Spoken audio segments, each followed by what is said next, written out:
Valdés, desde Santiago de Chile, un afectuoso saludo y mi agradecimiento a los organizadores de este seminario, a la Fundación Iberoamericana de Nutrición, por permitirme compartir con ustedes algunas de nuestras experiencias de investigación en el área de zinc y diabetes.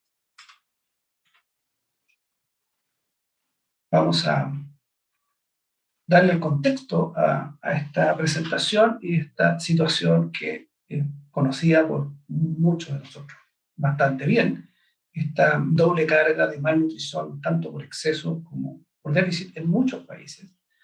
Pero nuestro foco esencialmente ahora se va a ir hacia el lado del exceso, porque esta malnutrición por exceso, graficada acá como obesidad, sabemos que es bastante más compleja que solo una mayor cantidad de peso en las personas, ¿verdad?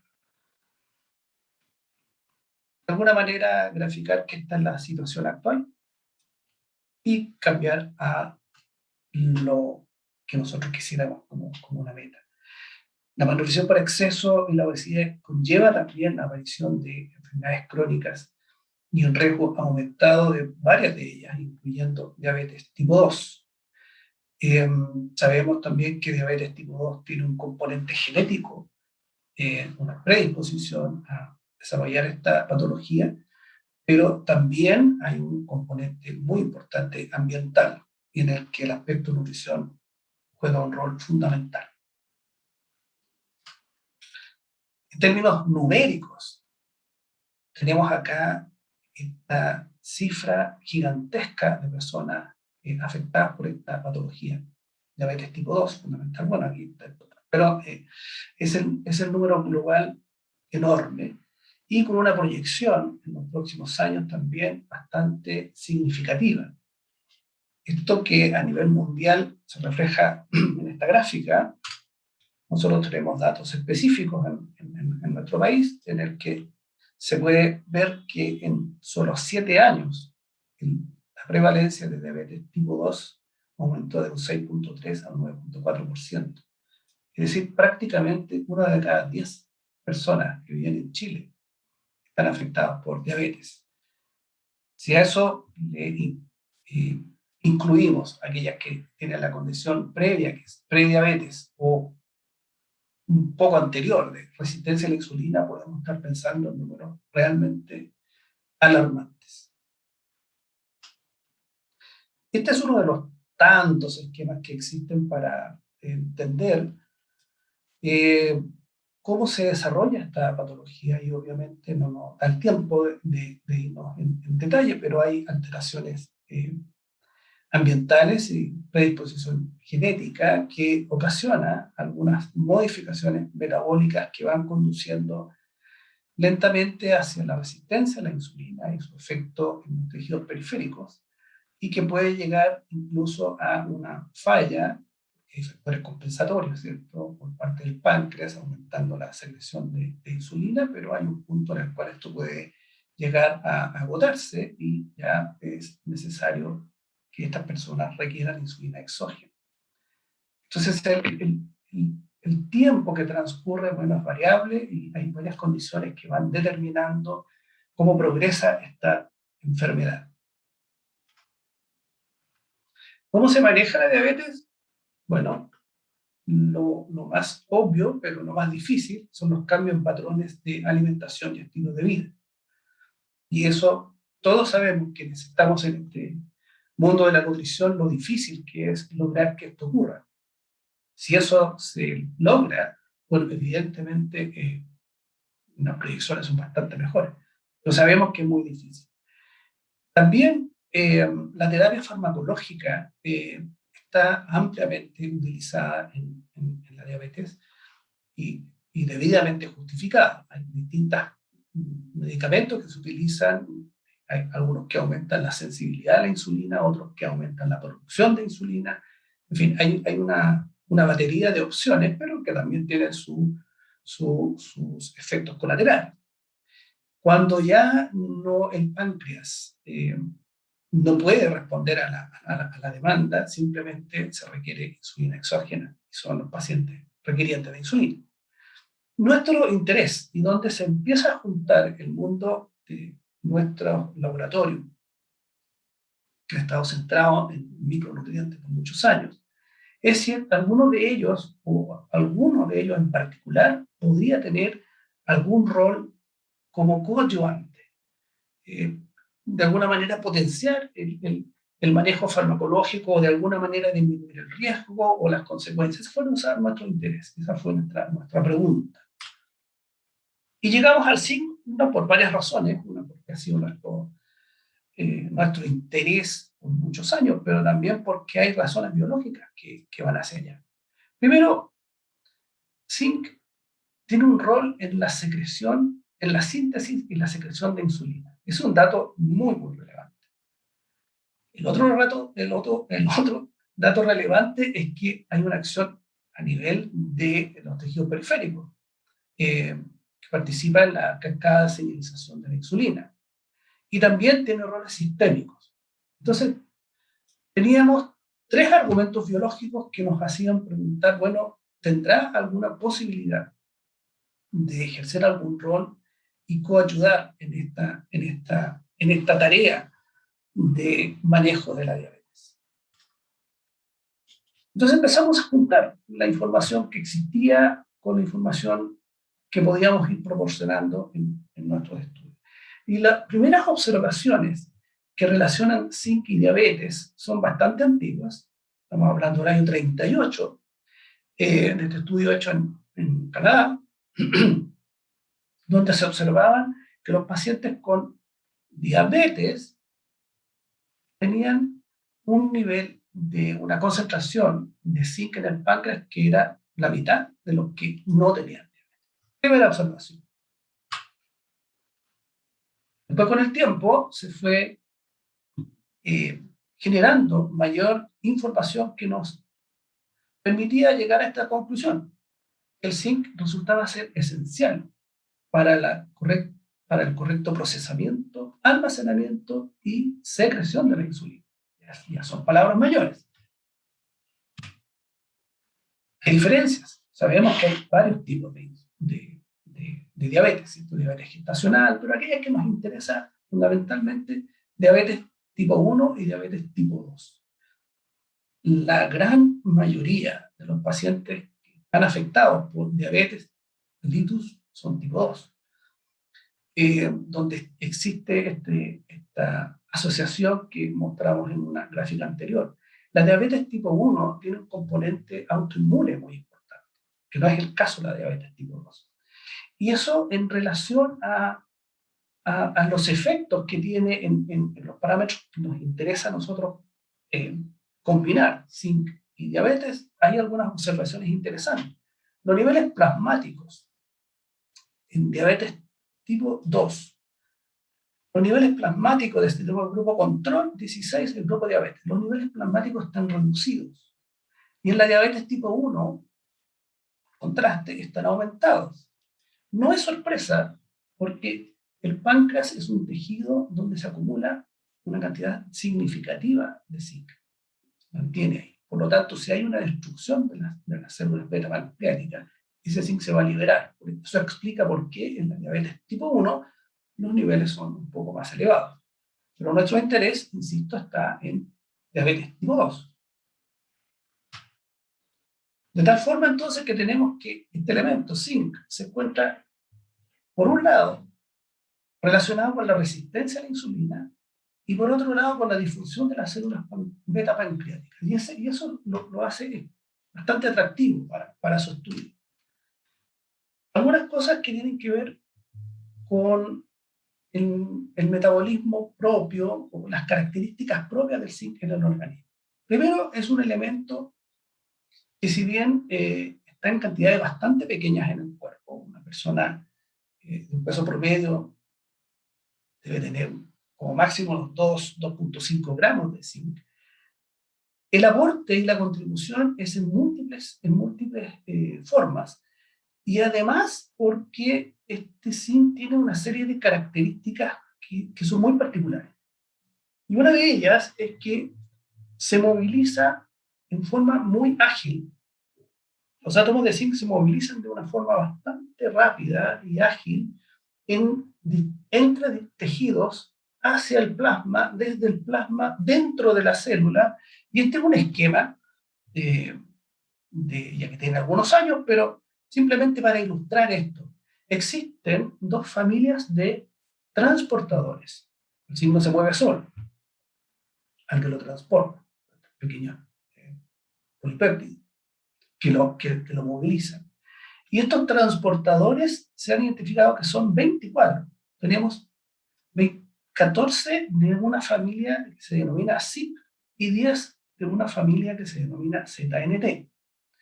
¿Cuál es la gran diferencia? Es que la familia ZNT son esencialmente exportadores del zinc.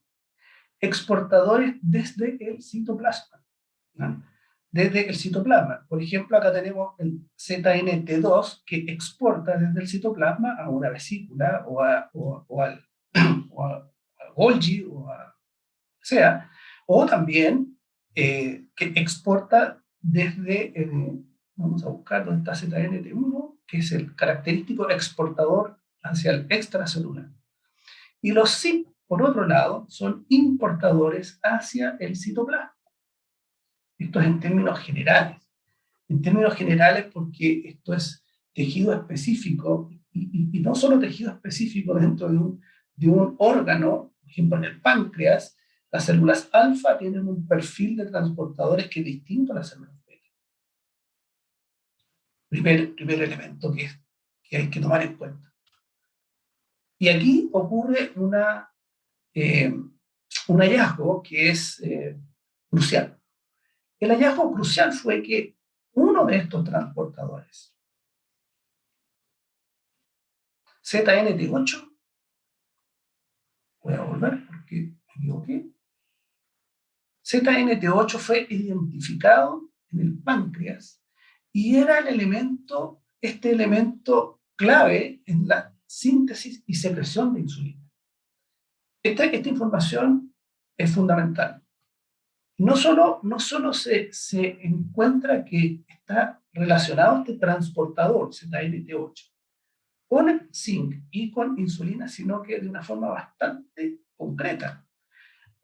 Acá se muestra un experimento en el cual se trabaja con animales knockout, un control, un knockout, y vamos a simplemente ver el efecto final. Knockout significa que el gen está bloqueado, el gen no expresa el gen que codifica para este transportador ZNT8. Y la consecuencia es que la síntesis se altera la cristalización. La síntesis de insulina es un proceso complejo, requiere formar hexámeros, requiere una configuración espacial particular, una cristalización que está dada por lo anterior, que le da una particular forma y posteriormente una secreción. El hecho concreto es que cuando tenemos un knockout, es decir, este gen del ZNT8, este transportador de zinc, no se expresa, las consecuencias son una alteración significativa en la síntesis y secreción de insulina. Por lo tanto, esto es relevante en ese contexto. No solo eso, también ocurre otro fenómeno, y es que pueden existir polimorfismos de este transportador ZNT8 cuya consecuencia final, tal como dice el título de este artículo, puede determinar que el individuo que tiene este polimorfismo presente un riesgo aumentado a desarrollar alteraciones en la síntesis y secreción de insulina. Entonces funciona en ambos sentidos.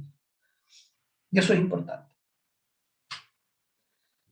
Además, y este es un aspecto que se ha venido estudiando en relación a este elemento en los últimos 10, 15 años, porque hasta hace algunos años se pensaba que zinc era importante en el metabolismo porque participa en la actividad de muchas enzimas. Más de 300 enzimas son dependientes de este elemento. Sin embargo, con el correr del tiempo se fue viendo que después también zinc podía participar en la expresión génica, lo cual aumentaba su amplitud en cuanto a campos de acción. Y finalmente, lo de los últimos 10 años o 15 años, como decía, tiene que ver con la identificación del zinc. Los iones de zinc per se pueden actuar en cascada de señalización. Y eso también lo convierte en un elemento diferente. ¿Qué ocurre? Que se ha identificado que zinc puede participar en algunas cascadas de señalización, pero no cualquiera, sino que algunas tan sensibles como justamente la cascada de señalización de insulina. Participando en, aquí hay algunos ejemplos que no sé si tenemos tiempo de dedicarnos un poco a eso, pero también participa en la regulación de actividad de este elemento que está muy relacionado con la respuesta inflamatoria. Entonces, los campos de acción de zinc se van ampliando cada vez más y obviamente lo van haciendo más atractivo de estudiar. Este es un esquema, simplemente un esquema que muestra la actividad de la insulina. Acá está el receptor de la insulina, y esto está simplificado, obviamente, pero ¿qué es lo que está señalizando? Que el zinc puede interactuar, los iones de zinc, con alguna de estas estructuras, cuyo resultado final, esto lo voy a resumir rápidamente, puede actuar a nivel de la inhibición de esta PTP1B o PTEN. En estos componentes de estas cascadas, lo que ocurre finalmente y en qué se traduce, en que los iones de zinc lo que hacen, permiten una mejor acción de la insulina dentro de la célula. En este caso, por ejemplo, de un tejido muscular. ¿Y qué ocurre? Que aumenta la translocación del GLUT4 hacia la superficie, que es finalmente el transportador que permite que la glucosa ingrese y sea utilizada en esa célula, que ese es el efecto que buscamos, ¿cierto? De insulina en este tipo de tejido. Por lo tanto, lo que está haciendo el zinc a través de esta inhibición de esta proteína, que por lo más es una proteína que está frenando esto, entonces al bloquear esta proteína que frena la acción del receptor de insulina, lo que estamos haciendo de buena forma es estimular la actividad de la insulina al interior.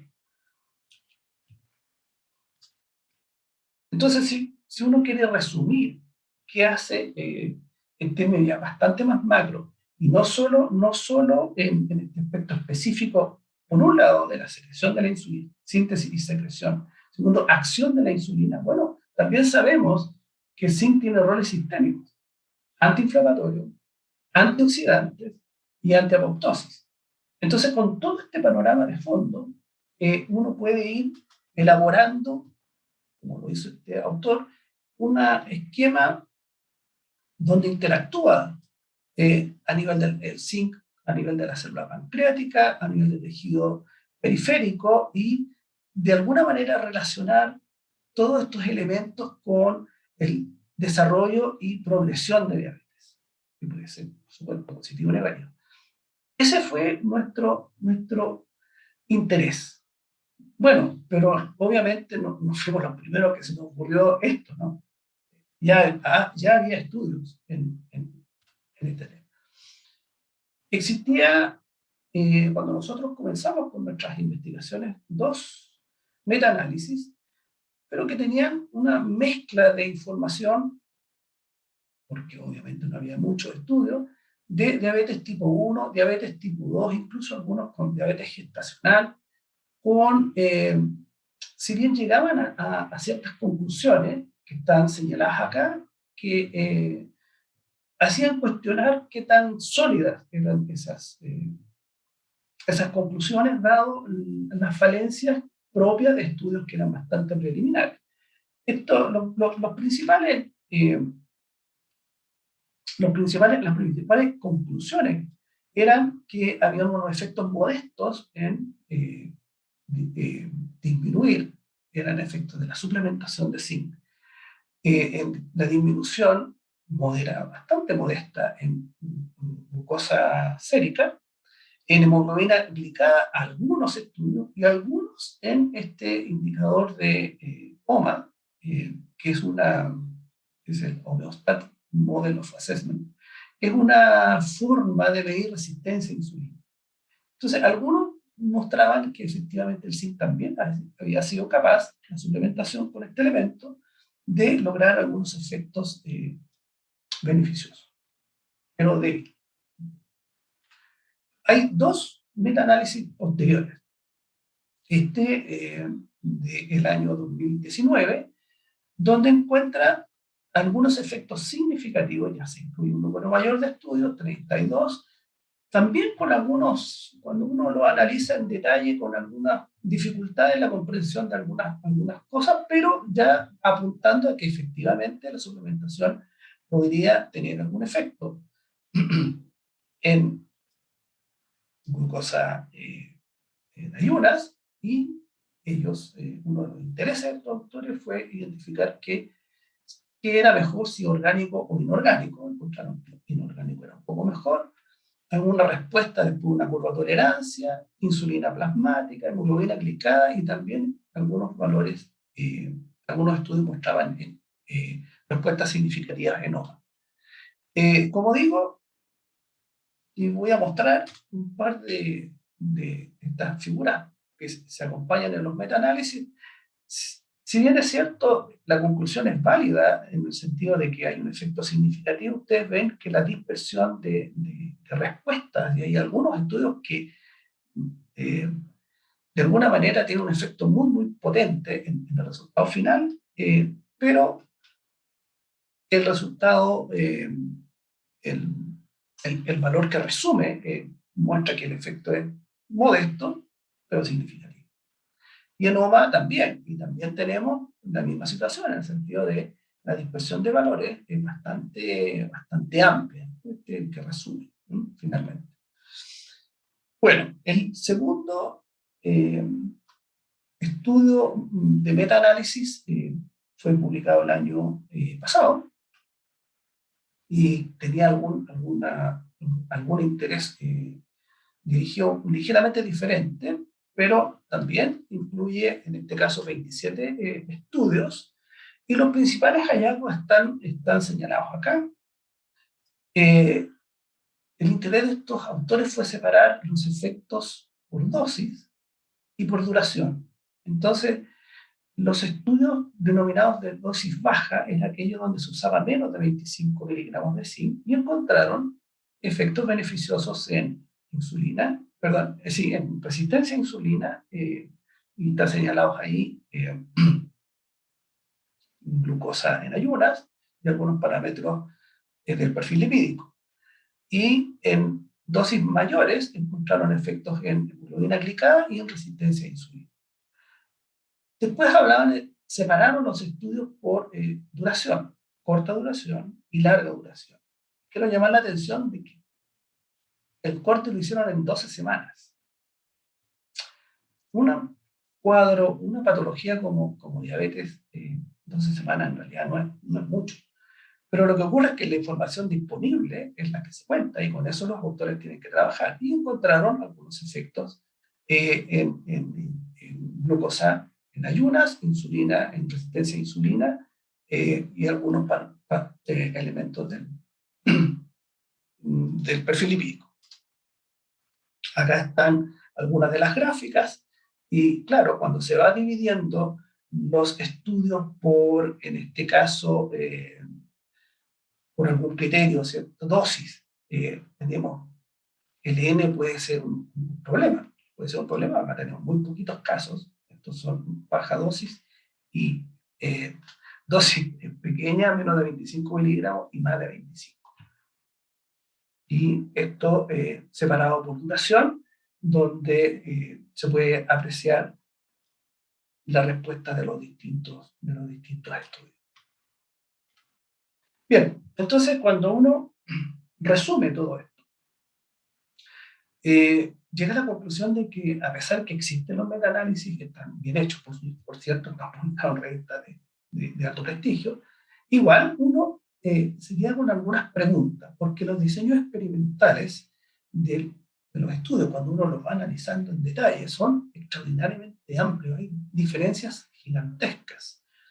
Eh, y hay preguntas que en realidad no están debidamente respondidas en aquellos estudios. Y eso fue lo que nos motivó a nosotros iniciar nuestra investigación.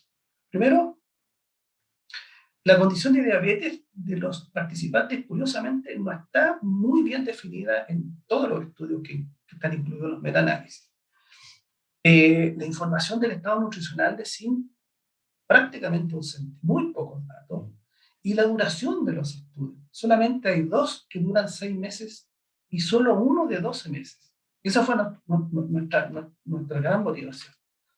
Por lo tanto, empezamos voy a separar, son 2 estudios que les voy a comentar nuestra experiencia. Este estudio fue desarrollado en diabetes, entre comillas, bien controlada. Nosotros queríamos apuntar a aquellos pacientes que no estaban demasiado complicados con este cuadro. Por lo tanto, dentro de nuestro criterio de inclusión, menos de 10 años desde el diagnóstico, perdón, y un nivel de glucosa que no superara los 180 miligramos por decilitro y una hemoglobina glicada menor del 9%. Usamos 30 miligramos de zinc en un suplemento y por 2 años. Este es el único estudio que se ha ido se ha prolongado por más de 12 meses, que era el único que había antes, 24. Este es nuestro diseño experimental. Tenemos tenemos 2 grupos, un grupo placebo, un grupo suplementado, con los parámetros de antropometría, composición corporal.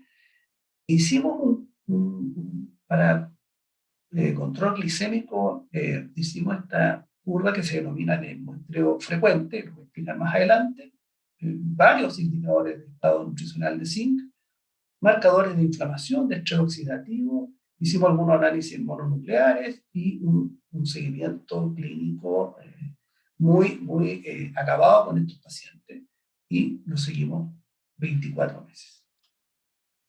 Estas son las características de nuestros pacientes. Partimos con 40 y terminamos con 36 a los 24 meses y 32 en el grupo 5. Una pérdida bastante pequeña.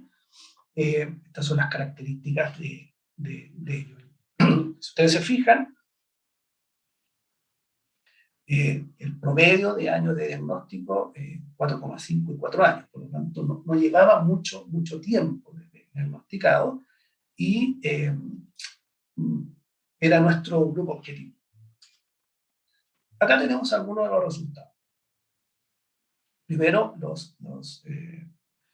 los indicadores de estado nutricional de zinc, usamos varios, pero acá estoy presentando 2, el más característico, los niveles de zinc plasmático, y los niveles de un indicador que se denomina pool de intercambio rápido, que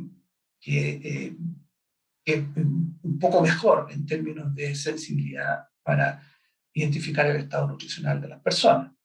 El análisis que nosotros hicimos fue análisis de muestras repetidas de 2 factores, por eso está presentado los resultados como el efecto tiempo y el efecto tiempo por grupo, que esto es lo que realmente nos interesa. Nos interesa ver si esa interacción es significativa. Eso se interpreta como que hay cambios que son distintos en un grupo de otro en un determinado punto en el tiempo. Y esto es lo que ocurre en el caso de zinc plasmático y en el caso de el pool de intercambio rápido, en el cual hay algunos efectos en el tiempo, es decir, ambos se van modificando en el tiempo, ambos grupos, pero uno se modifica distinto del otro. Y la traducción de esto es que aquellos que recibieron suplementos obviamente se mueven en un nivel más alto que son las barras en rojo, que aquellos que estaban con el placebo. Era lo esperado, pero había que documentar. Siempre uno debe, ¿cierto?, explicar el modelo, justificarlo. Y en función de los resultados, acá está presentado los niveles de glucosa en ayunas y no hubo ni efecto en el tiempo, es decir, no se modificaron los niveles, pero tampoco se modificaron por grupo. No hubo un efecto en este parámetro, que era lo que nosotros esperábamos encontrar. Esperábamos encontrar que los niveles glicemia fueran más bajos en el grupo suplementado. Hay alguna tendencia, pero evidentemente no hay un efecto significativo. En relación a la hemoglobina glicada, lo que encontramos y cómo se interpreta este resultado es que hay un efecto de tiempo. ¿Qué significa eso? Que los niveles de hemoglobina glicada van subiendo en el tiempo, es decir, las personas se van deteriorando en cuanto a su condición de diabetes, pero se deterioran tanto aquellos que reciben placebo como aquellos que reciben zinc. Entonces, este resultado expresado como el porcentaje de personas que tienen hemoglobina glicada menos del 7%, es considerado un valor de adecuado, cae con el tiempo en el grupo placebo, pero también cae en el grupo zinc y cae de alguna forma que no es posible diferenciarlo estadísticamente. En sencillo, no hay efecto significativo en hemoglobina glicada. En cuanto a OMA, que es indicador de resistencia a la insulina, ocurre algo bastante similar. Acá están presentados los valores de OMA y cómo, estos son los niveles de insulina y estos son los niveles de OMA, y los niveles de insulina van cayendo en el tiempo en ambos grupos de una forma similar, y también se refleja en que la resistencia a insulina va subiendo en el paso del tiempo, pero también de una forma similar en ambos grupos. Por eso que el efecto tiempo es significativo, pero el efecto de la interacción no lo es.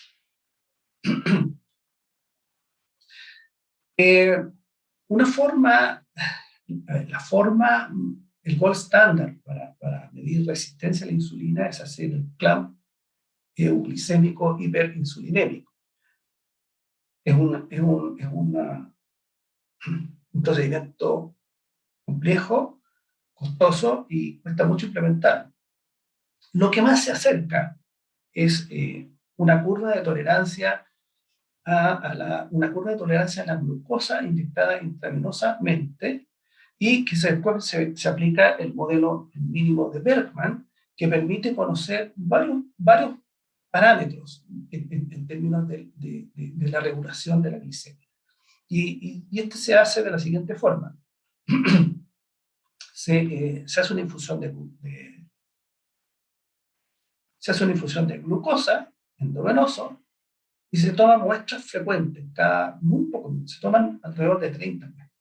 Y después se hace una infusión de insulina y también se sigue tomando muestras.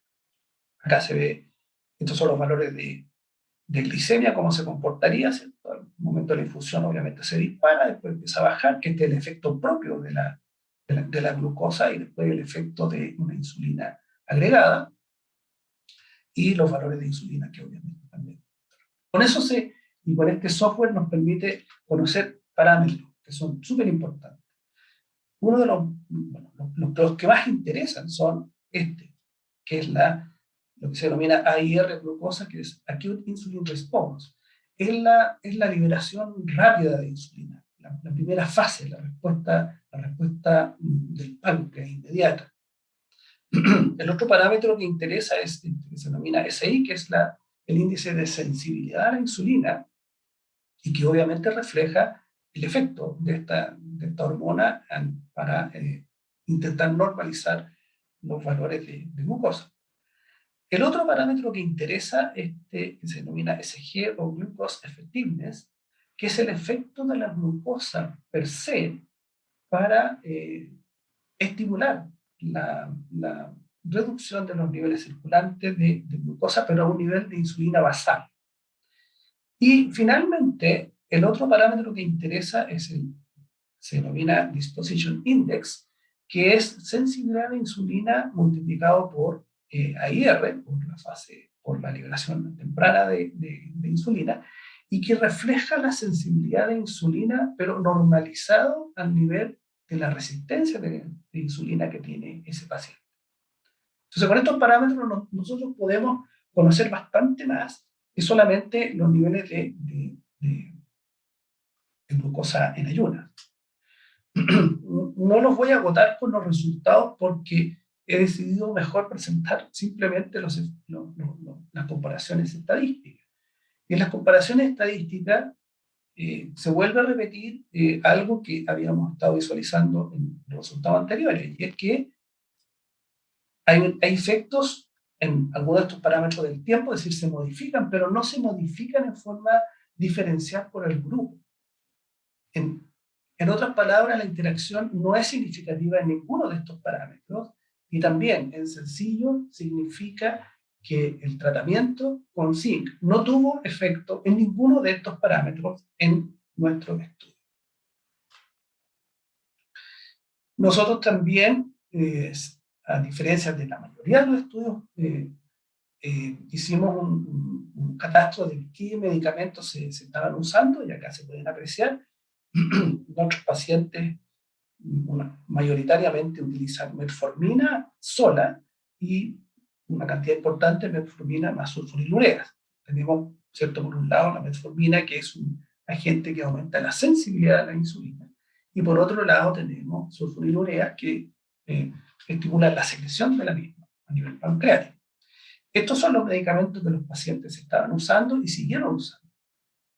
Esto es importante porque en muchos estudios ni siquiera se refiere a esta situación. Entonces, las conclusiones de este estudio fue que, a pesar de la existencia de bases biológicas contundentes que nos permitían esperar un efecto significativo de la suplementación, en parámetros de control glicémico no encontramos efectos significativos. Entonces, las preguntas fueron, bueno, ¿la dosis habrá sido la adecuada? Y el efecto de los medicamentos, ¿cómo podemos, será que los medicamentos no nos dejan ver el efecto de sí? El efecto del estado nutricional, el impacto. En nuestro estudio teníamos 1 o 2 pacientes con un estado nutricional de zinc que podría ser considerado subnormal. El resto no. ¿Qué tan importante? A lo mejor nuestra población no nos permite ver el efecto. Y otros factores que han sido claramente identificados en forma beneficiosa para el manejo de la diabetes, como el ejercicio. No obtuvimos mayor información en ese sentido. Bueno, con eso fuimos. Antes de eso, en una revisión que nosotros habíamos hecho durante estos estudios, encontramos esta información que creemos que es súper importante. Y es que de los estudios que en ese momento logramos recabar información respecto a si contenía algún indicador de estado nutricional de zinc, nos encontramos con la sorpresa, a lo mejor no es tan sorpresa, de aquellos en los cuales se había encontrado algún efecto positivo de la suplementación con zinc, se daba en este caso glucosa en ayuna, que estos pacientes en esos estudios sí se refería que habían personas que tenían deficiencia de zinc cuando entraron a ese estudio, o habían datos que lo sugerían. Y el dato más significativo de este estudio en Corea, donde al mirar los pacientes que no tenían deficiencia de zinc al momento de iniciar la suplementación, no tienen un efecto significativo en glucosa en ayuna, pero aquellos que lo tienen son justamente pacientes con deficiencia.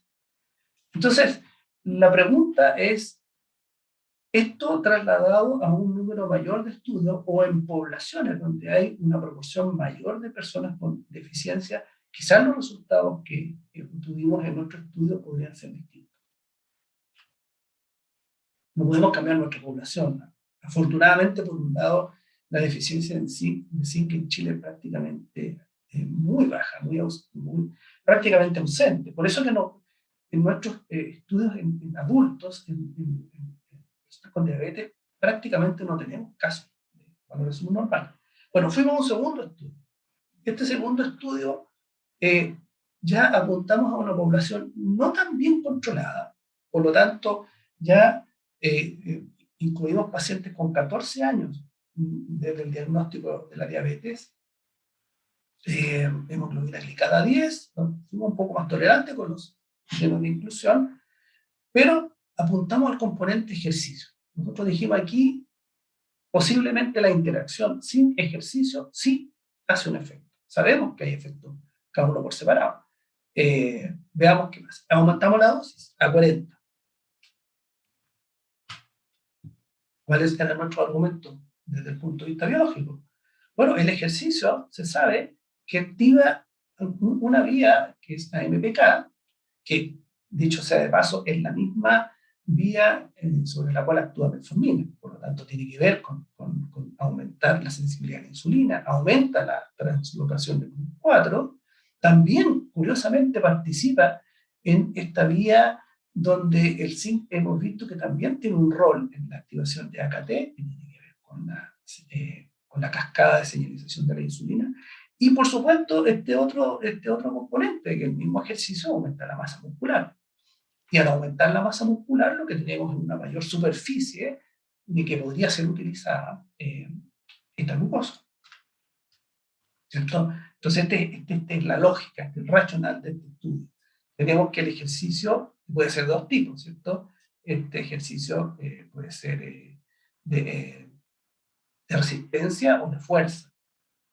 Y nosotros nos fuimos por este camino, el camino del ejercicio de fuerza, es decir, fortalecer la masa muscular. Estos son los mismos mecanismos postulados anteriormente, pero el resultado final es que se permitió un aumento de la masa muscular. Se puede realizar en términos prácticos en el lugar de trabajo o en la casa sin necesidad de recurrir a un gimnasio, que eso sabemos que cuesta mucho lograr. Por lo tanto, la adherencia también creemos o creíamos que era mejor. De hecho, resultó así. Por eso nos fuimos por el camino del ejercicio de fuerza.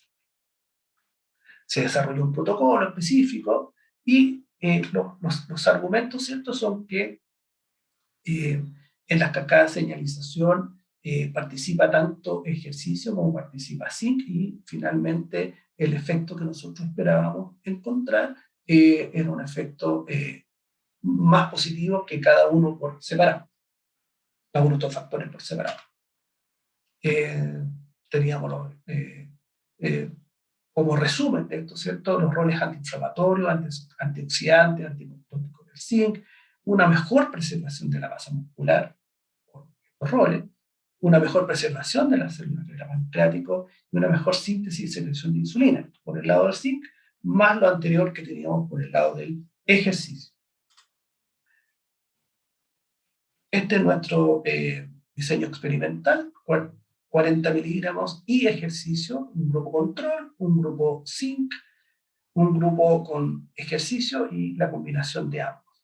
En este caso, solamente utilizamos una duración de 24 semanas. También con mediciones antropométricas, composición corporal, mediciones de actividad física y de funcionalidad, el mismo muestreo frecuente y seguido del modelo mínimo de Bergman para identificar parámetros relacionados con el control glicémico, mediciones de marcadores de estatus de zinc, marcadores inflamatorios, estrés oxidativo, alguna expresión génica también, y bueno, el seguimiento clínico que es obligado en este tipo de pacientes.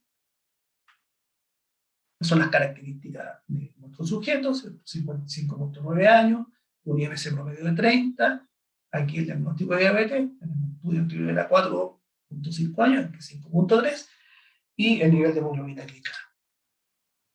El patrón de uso de medicamentos bastante parecido, ¿cierto?, esencialmente metformina o metformina y sulfonilurea, o algunos inhibidores de DPP4, y que obviamente prácticamente no se modifican durante el estudio. No lo mencioné en el estudio anterior, pero en ambos nosotros logramos, a través de la combinación de nuestro equipo de investigación, tener una muy buena adherencia. Y acá está la adherencia en los dos periodos. ¿Por qué los pongo separados? Porque en la semana 0 a 12 nosotros enviábamos a un asistente a desarrollar tres veces por semana con el paciente en su casa o en su lugar de trabajo el protocolo de ejercicio. O sea, nos asegurábamos que lo hiciera. Y de la semana 12 al 24 se hizo la indicación para que siguiera en la medida de lo posible con ese esquema, pero nuestro asistente, un kinesiólogo o un profesor de educación física, iba solamente una vez por semana. Pero la adherencia en general fue buena. Y en términos de resultados, se repite lamentablemente, porque nosotros esperábamos y estábamos esperanzados en encontrar efectos significativos, esta tendencia de, eh, algunos efectos en el tiempo, pero que no hay diferencias eh, por grupo.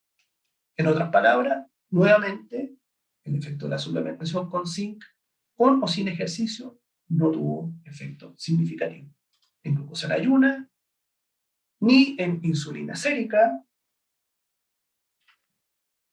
indicadores de OMA, de resistencia a insulina. Tenemos acá los valores y las comparaciones estadísticas que muestran que no hubo efecto significativo. Esta es una forma distinta de presentarlo, que es ver cuál es el porcentaje de los valores arriba de un punto de corte considerado normal, 2.5, antes y después, y no hay una tendencia significativa. En cuanto a hemoglobina glicada, se da exactamente la misma situación. Y como corolario, los parámetros del modelo mínimo de Bergman, nuevamente presento solamente las comparaciones estadísticas, muestran que no hubo efecto significativo de los tratamientos. Acá algunos parámetros de masa grasa, masa libre de grasa y funcionalidad muscular, que también estaban en este protocolo, y que al igual que los resultados anteriores, no hubo efecto significativo por producto de los tratamientos.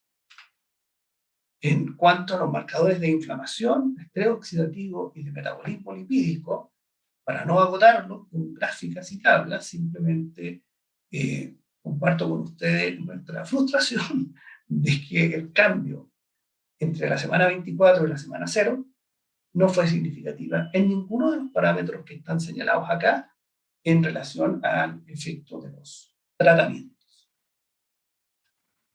Conclusión entonces, nuevamente, que a pesar de que existen bases biológicas que apoyarían tanto un efecto del ejercicio, tanto como una suplementación con zinc, este efecto simplemente no fueron observados en términos significativos, por supuesto.